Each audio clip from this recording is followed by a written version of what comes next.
to try, you'll never win. And I think those are really good words of advice that she's giving all of you right now, particularly competitors. Sometimes you have good days, sometimes you have a bad day, but if you don't keep trying, it's never going to happen for you. Once again, we love the lamb time. The next time we're going to do an acrylic nail too. What do you think about that? I'll even buy you a shrimp sandwich with homemade mayonnaise and a big beer, yeah? And I'll lay down on an elevator floor for you so that you can go ahead and film me and laugh, huh? My fear of heights. Next time we're going to go on the, what do you call that? Ferris wheel, huh? Yeah. I'll lay on the floor, you can film me, we'll have a good laugh, post it on Facebook. Yeah? Alright. So, once again, I hope you guys paid attention that the hairline was thin, there was more product up at the smile line, but also that she really reduced the amount of product, that builder pink, she reduced as quickly without having to think too much about it. And as she put that white up against that wall, you can see the smile line without even being finished yet. And by the time she has minimal file work, she'll file the majority of the product where her apex is, where a Karin nail. She doesn't have a whole lot of work to do on the left lateral side wall, the right lateral side wall, or the cuticle area because she's angled her brush in such a way and worked with the product in such a way that there isn't a lot of mass on the right and the left side. Am I following you pretty well? We're going to do the dinosaur competition in Amsterdam? All right. So she controls the hairline, make sure that she's got enough product on the right and the left side, and she's going to go ahead and break that form free from her white extension. She pays really, really careful attention right now because that is so thin. If she exerts too much pressure, it's thin like a piece of paper, it's going to break. So she's really got to control with, I think she's using pinching tweezers right now. She's really controlling that she's able to pull that form away from the product without removing that white extension. Pay attention that she pulls the form down and away from the finger and does not lift the form up. If she lifts the form up or tears it from the right to, or the right or the left side, she's going to break that nail. So she pays attention now, looks at it from a lateral perspective and says, okay, this is how much product I need to use right now. She's going to take that gel, she's going to put it on her brush, and once again pay attention to where she sets the gel and how she's holding the finger right now. She is not holding the finger with the white extension pointing towards the table. She's holding the finger parallel to the table right now so that that gel doesn't run to the hairline. She's going to set the bead down in the middle, and just like she did with that first bead, she's going to gently massage the product into the end points of her smile line. Once again, pay attention to where the mass of the product is right now. You can see the Einwurst. There's a mass that sits in the middle of the nail at the deepest point of her smile line. And she rotates her brush. The brush is flat, and she rotates that brush to follow the roundness of convex that she's created. And she makes sure that gel's right up against that nail bed elongation, that builder gel. You can see perfectly even. And that really shows the product control she's got. She's going to go ahead and move the gel over the surface of convex in her white extension to create as much evenness as possible, reducing the amount of file work that she's got to do after she's cured the product. A light touch. You cannot use excessive pressure with that brush, and this is an art that you learn through years of experience like Karin has. Absolutely phenomenal. Fantastic. She controls the nail, looks at it, says, okay, I may need a little bit of product here or there. And once again, I think what's really important, she's showing you guys a three-dimensional sculpting method. When in the end, she can look over the top of that nail and she sees that nail from all different perspectives at one time. She lightly pulls that product to the hairline. Do me a favor, Karen. As soon as you're done, when you're satisfied with that, will you try rotating the finger to show the hairline under camera? Go ahead and finish what you're doing. If she notices, and there you go, I think all of you just saw that, she sees, okay, I've got a little bit of product that I could set there on the left side, and she's just gonna lightly move the product to fill in that dent that she saw.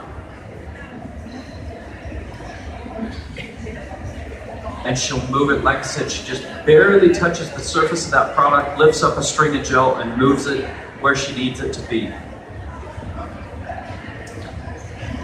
Okay. So, as she rotates that, she's looking at the hairline and she's making sure that she's got evenness in her hairline right now with her brush before she even puts it in the lamp. If we look at the hairline, that's thin like a piece of paper. And we see the C curve before she even pinched the nail. Once again, she'll control the hairline. She noticed, okay, I need a little bit of product towards the middle, so she'll go ahead and just lightly take that product to the middle, create evenness. And there we go, she puts it in the lamp. Another trick with pinching, with this particular builder gel that she's using from REQ, you've got a really great cure, a hard cure, so you're going to really be able to maintain your C curve after that product's cured. She can file it. A lot of gels, because of the flexibility, are going to fan back out. She'll lose, a lot of people lose that C curve due to the flexibility in the gel. This gel is due to the hard cure, you maintain that C curve. Due to the fact that she's worked so thin too, we're sitting here thinking, well, when's she going to pinch the nail? When is she going to pinch the nail? What you'll notice is because she sculpted that nail in a C curve, she's able to cure the entire nail before she even pinches it. And these are the little tricks where you just kind of wonder to yourself, how did she do that? So she's removing the dispersion layer. We've already got the sharpness of the smile line in there right now. In her visualization, she said to herself, okay, I need to create a gel nail that looks like one of my acrylic nails. Now she's going to take a top gel without a dispersion layer, and she's going to polish out the inside of concave from her nail bed elongation all the way to the hairline.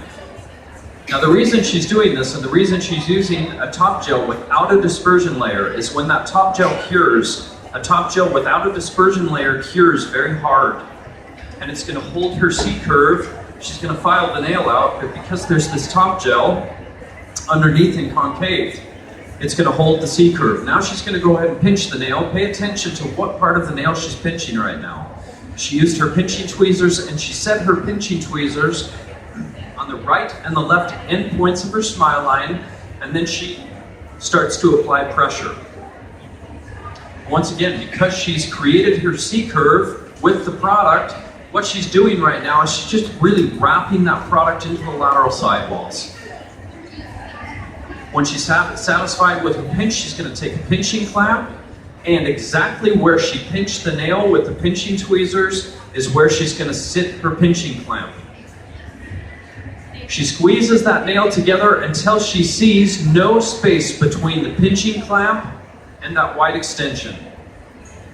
She controls her C curve to make sure that she has not pinched the nail crooked. She makes sure that she's got an even pinch in concave. She looks at the surface of convex to also ensure that she's got an even pinch.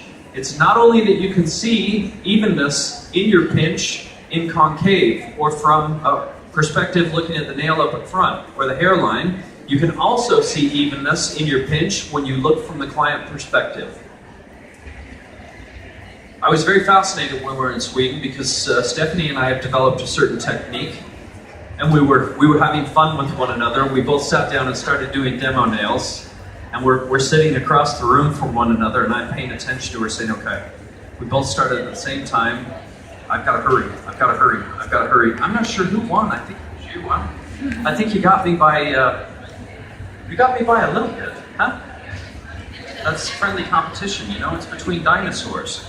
Karin and I have talked a lot about people that have been in the business over 15 years, and what we're trying one of these days to accomplish is that we're going to get people that have been in the business for 15 years, maybe 10 or over, and we're going to organize a competition. And what we want to do is we want to have newcomers, people with 10 years or less of experience, come in. They're going to compete, we're going to judge their nails. And after we're done judging their nails, then the dinosaurs are going to sit down. Of course, we're going to be given the advantage of 3 hours instead of 2.5, don't you think? I mean, hey, you have to compensate for our age, don't you? A little bit, come on, take care of me at least, I'm taking care of you. Okay, so we got 3 hours, and then the winners from the students, so the people that have got 10 years or less, are going to judge our nails. You gotta be fun, don't you? I would thoroughly enjoy that. And I would thoroughly enjoy, I'll work with acrylic, you go ahead and work with gel. Yeah, come on. So as soon as she's finished with that cure, and that always takes a little bit, what she's gonna do is she's already removed the dispersion layer.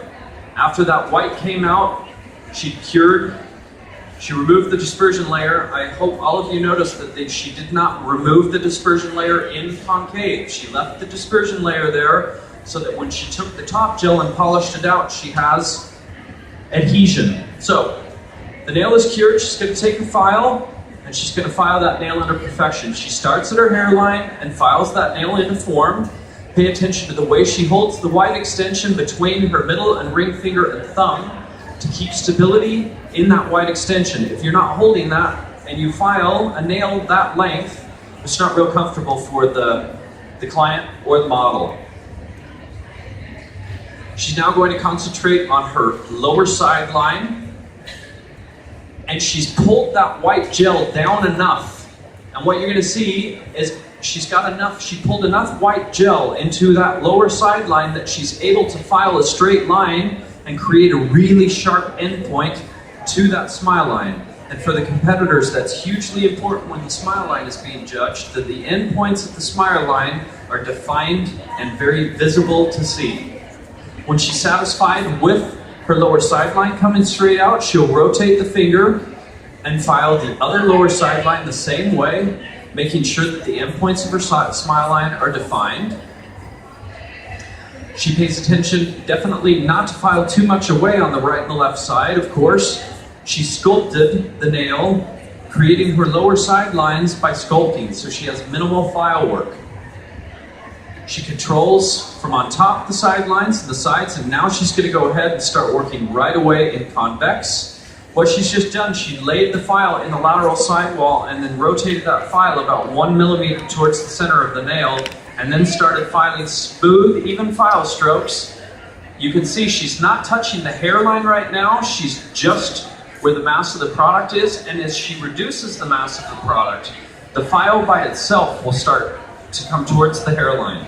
And she's going to be able to see evenness in the surface of convex by filing this way. Just like she did on her right side, she's going to do the same thing on her left side.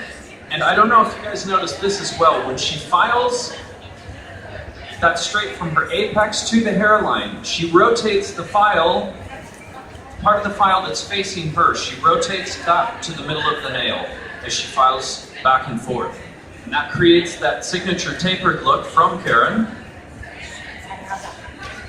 She controls her hairline. It's more flexible than acrylic, and as an acrylic competitor, of course, she's a little bit more conscious when she's filing a gel nail. Yeah, that's one of those moments where you're like, ooh, what you're talking about there. So she's really paying attention that now you can see the file marks from her hairline back to her apex. Her apex is visible to see right now. The apex of her nail is going to be exactly where those file marks end, and the shiny part on the nail is. She's made sure through those file marks that she's really able to see the evenness of convex as she's filed the nail. I think that if I know her well enough, which I think I do, she really looked from on top and noticed, okay, I would like to reduce a little bit of product in the middle of the nail right now where my apex is, and now she starts back at the cuticle area and the lateral sidewalls is going to bring that file in and just reduce any residual product that was on the sides. But once again, as I was explaining what she was doing, she took very little product to the right and the left side of that nail. She doesn't take the product over the skin, she takes the product to the skin, but does not take a massive product there. She makes sure that she's blended the product nicely into the lateral sidewalls, works in the cuticle, and pay attention as she's working how flat she holds the file until she gets into the round part of the cuticle area. She reduces the product on the right and left side, and oftentimes we'll see this bump in the back of the cuticle area on the right and the left side as you look from a client perspective. And she makes sure that she files the mass of that bump away, and now she's going to concentrate on that shiny spot. As soon as she's happy with the right and the left side, she'll work on that detailed work right now. And because she's a right-hander, she knows. She's been in this business long enough. She's identified where her weaknesses are, where her strengths are. I don't even have to look at what she's doing right now. She's got that right side back in the cuticle area, about 2-3 millimeters from the cuticle area forward. That's where her mass is because she's right-handed. As a right-hander, we have a tendency to swing our elbow out. So she controls that. Make sure that she's identified that, and now that shiny spot of the nail, that's going to be the very last part of the nail that she's going to file. She's looking from the lateral side to identify where she wants her apex.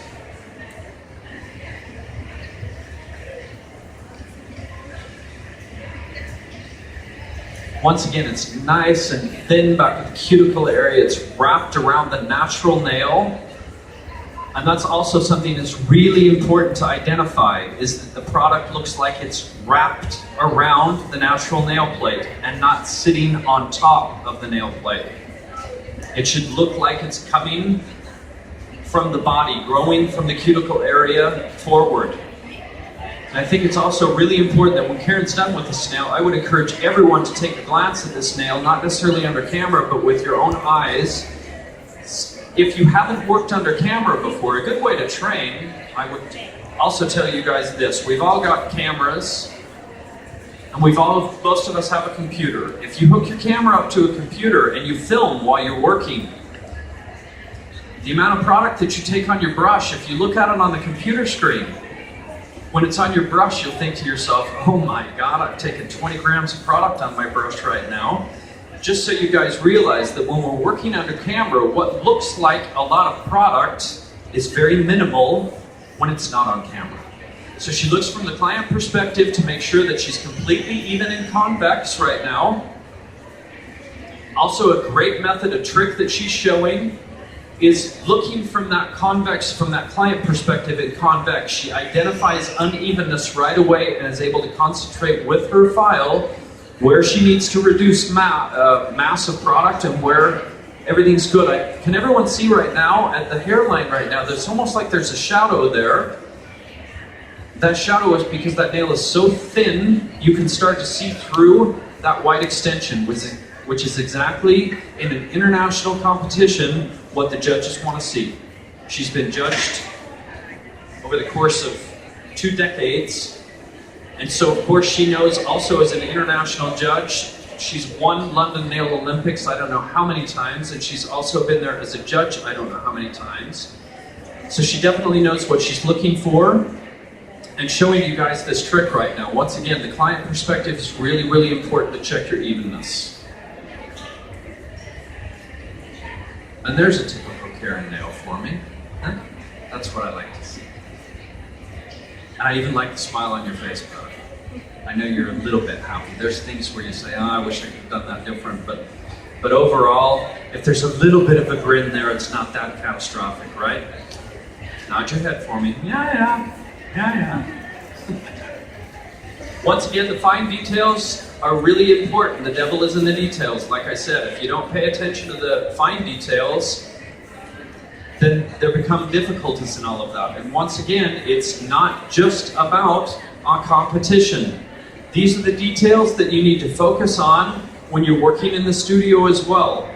Because the client, although we think, oh, you know, there's so many people out there that are doing nails, I need to drop my price so that I can compete against everyone else. in the end, if you concentrate on the details, like Karin is showing right now, these details are the difference between you and everyone else. And if you concentrate on these details, you don't need to worry about the nail technician that works 3 streets down from you. Oh, but she's doing nails for 20 euro less than I am. You don't even have to think about that. As long as you're concentrating and thinking about the details of your work and not the details of what everybody else is doing in their nail studios. Concentrate on your details, not on theirs. She's going to clean up her shape real quick, make sure she's satisfied. Look at how clean that smile line is. Absolutely unbelievable. She looks at her lateral perspective, identifies where there might be a little bit of product, and right there really, I mean, I've seen her nails over and over again, and I'll never forget following her when I first got into the business. She's been in the business longer than I have, and she's an icon for me. And when I've always paid attention, and it's really nice to see, that's a Karin nail right there. That's your nail. So she'll remove dust. She'll use a cleanser and go ahead and remove dust from the nail. Paying attention that in the cuticle area and the lateral sidewalls, there's absolutely no residual dust. The reason why she's doing that is, once again, she's going to take that top gel to the skin, not over the skin, but she's going to make sure she's got a perfect shine from the cuticle area to the hairline and in the lateral sidewalls. As a competitor, as an acrylic competitor, she's very, very used to making sure that she's got a really great high shine on the surface of convex, because that's judged, that she's got no file marks there. She's going to do the same thing with her top gel, is making sure that she's got an even shine over the surface of that nail on the right and left side and back to the cuticle area. Now this is a huge trick, what she just showed. If you pay attention to her brush right now, she set that top gel on top, and then she lightly pushed that gel back towards the cuticle area. She lifted up the eponychium and gently massaged that product back under the eponychium. She'll let it cure, and it looks like that shine is growing from the model's finger. She rotates the finger and pays attention that she's taken that top gel all the way out and evenly to the hairline, and paid attention that her lower side lines are also completely covered with that top gel. She rotates the finger from side to side under the lamp to see the reflection of the light, to make sure that there are no deviations in the product. When she's satisfied with that, she's going to put it in the lamp and cure it. Are you using a top gel with or without a dispersion layer? Without a dispersion layer. This is another advantage, another trick she might give, and I don't like to talk about brands, but I did give Creative a little bit of credit yesterday. I'll give REQ a little bit of credit as well. Without a dispersion layer, there are a lot of gels out there that are really yellow. An advantage with REQ is that you're not going to have yellowing following the cure. So, as soon as that nail is out, what I'll encourage, because we want to start with the trophy ceremony, what I'll encourage is, while we've got this nice crowd and all of you have seen what she's done, once again, you're sitting here with an icon and not just someone. I would encourage everyone to take a look at that nail. The smile line is absolutely fantastic. I know she's not satisfied as I sit here and look at it, but we never are we? That's part of the reason where your success comes from. Have you ever been satisfied with your work, completely 100% satisfied, where you've said, hey, that's the best I can do, they're perfect? Never. And that's part of it. The day that Karin says, I did the perfect set of nails, I'm completely satisfied with the work I did, that's the day she stops.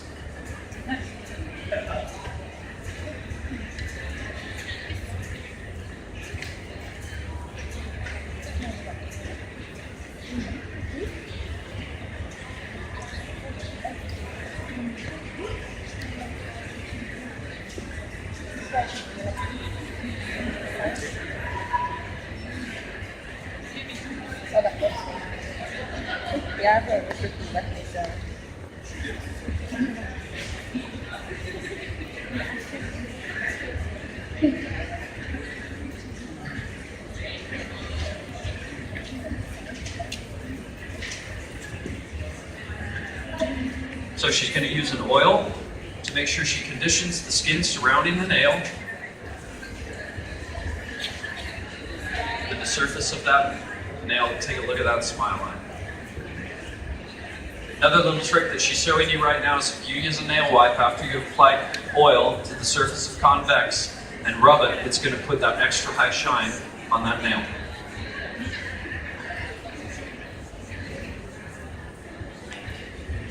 She pushes the cuticle or the aponychium back to make sure she's removed the dispersion or any residual product there and any excessive oil. We don't want excess oil. Wow. Fantastic.